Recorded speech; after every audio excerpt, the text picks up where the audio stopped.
Baik, bismillahirrahmanirrahim. Assalamualaikum warahmatullahi wabarakatuh. Baik, di sini perkenalkan, namaku Farhan Arda. Farhan Hussein. Baik, di sini kami akan menjelaskan terkait suku Hadzabe di Tanzania untuk memenuhi tugas ujian akhir semester mata kuliah kajian lintas budaya. Silakan menyaksikan. Suku Hadza di Tanzania, dikenal juga dengan nama suku Hadzabe, merupakan sekelompok etnis asli yang ditemukan di Tanzania Utara. Lokasi suku Hadza awalnya di daerah Danau Eyasi, tapi mereka juga dapat ditemukan di dataran tinggi Serengeti yang berdekatan. Pada 2015, antara 1.200 dan 1.300 orang suku Hadza Afrika tinggal di Tanzania, dan meskipun hanya sekitar 400 suku Hadza yang masih bertahan hidup dengan cara mencari makan secara tradisional, yakni berburu. Selain itu, tradisi kehidupan suku Hadza pada umumnya terancam perambahan penggembala serta meningkatnya dampak dari pariwisata.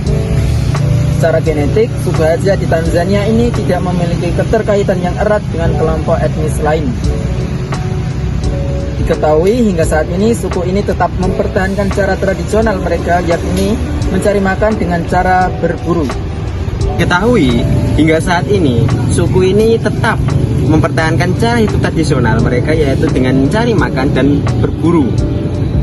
Tinggal di bawah atap yang sama selama 100 tahun dan tidak ada perubahan. Bahkan kalaupun ada perubahan dalam 10.000 itu hanya sedikit dan tidak banyak dari jumlah suku yang ada. Kemudian selain baju adat, hal yang pertama yang harus kita lihat adalah, dan ini cukup menarik, yaitu bahasa dari suku Hadza itu sendiri disebut Hadzane. Bahasa Hadzane ini dianggap sebagai bahasa yang mengisolasi karena sangat berbeda dan benar-benar tidak memiliki kemiripan atau kesamaan dalam bahasa lain. Bahasa Hadzane sepenuhnya merupakan bahasa lisan, dan ciri khas bahasanya yang menonjol adalah memiliki bunyi klik dan letupan. Hal inilah yang menjadikan bahasa Hadzane pernah dikelompokkan sebagai bahasa Khoisan. Kemudian dalam pengucapan nama suku Hadza ini dikenal sangat sulit. Bagaimana tidak, nggak cuma adanya bunyi klik dan letupan, tetapi juga ejaan yang sangat sulit untuk dibaca dan juga diucapkan. Fakta ini pernah diunggah dalam salah satu akun Instagram namanya Faifak.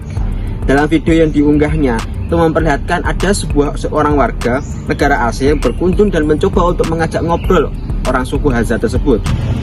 Terdapat lebih dari 3.000 suku di benua Afrika, tetapi suku Hadza Tanzania termasuk dalam kategori mereka sendiri.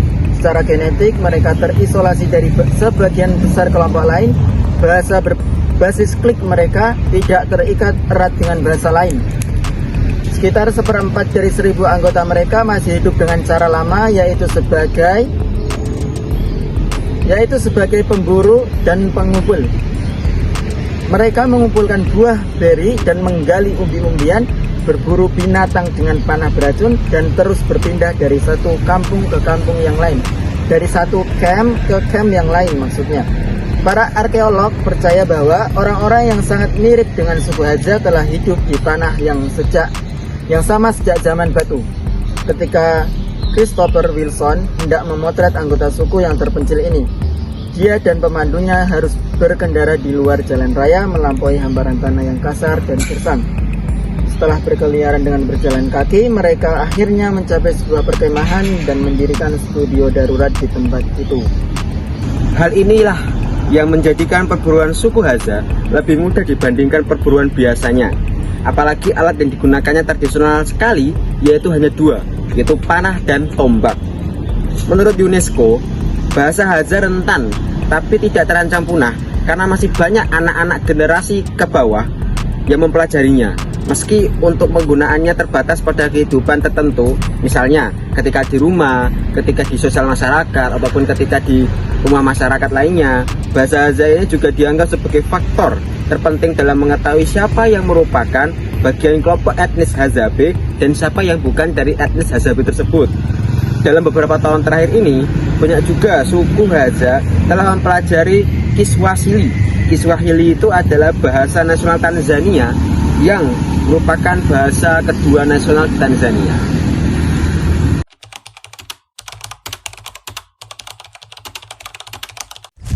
Lembah Yayeda berlokasi terpencil di utara Tanzania. Etnis Hadza sudah hidup seperti ini selama 10.000 tahun. Mereka masih bergantung pada hutan untuk berburu hewan, mengumpulkan buah dan bersiul pada burung yang akan membawa mereka ke sarang madu. Tapi, tanah mereka kini terancam. Kami membencinya, kami tidak ingin pohon ditebang seperti ini. Ezekiel Philippo adalah salah seorang petugas penjaga hutan. Timnya berpatroli membawa alat navigasi satelit GPS untuk mengumpulkan bukti kerusakan. Chombo kama kile cha kutumia, kwa mfano umeona nyaya. Kami menggunakan alat untuk merekam lokasi patroli dan juga mengambil foto. Hutan yang dirusak kami rekam dengan alat GPS dan alat mencatat lokasinya. Masalahnya adalah perebutan tanah. Kelompok etnis lain butuh areal untuk peternak dan pengangonan. Akibatnya habitat alami hancur total. Sangat menyedihkan sekarang di mana orang Hadza bisa menetap.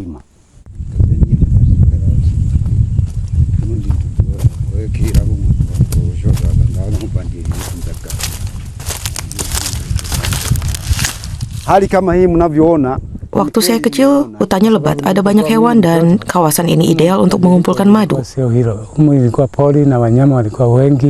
Sakit hati saya melihat kondisinya sekarang. Kwa hiyo sasa hivi kwa roho mimi najisikia ni vibaya sana. Untuk menghentikan perusakan hutan, penebangan pohon di lahan etnis Hadza dilarang. Petugas patroli bisa menangkap atau melaporkan pihak yang melakukan perusakan, pelakunya akan didenda. Jika ada orang yang merusak lahan atau mendirikan peternakan di sana, ini adalah masalah ilegal.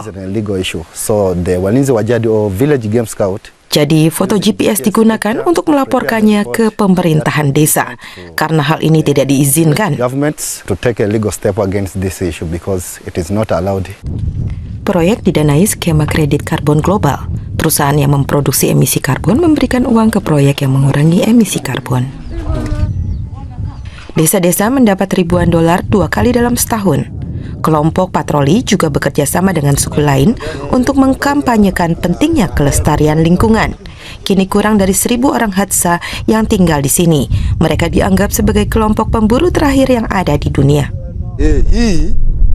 Semua yang bisa dilihat di bawah saya adalah tanah kelompok Hadza. Ini tempat tinggal kami. Kami bergantung pada lahan ini untuk mendapat daging dan madu. Ini adalah rumah kami. Na pia sisi hapa tunaishi hapa ni kama nyumbani.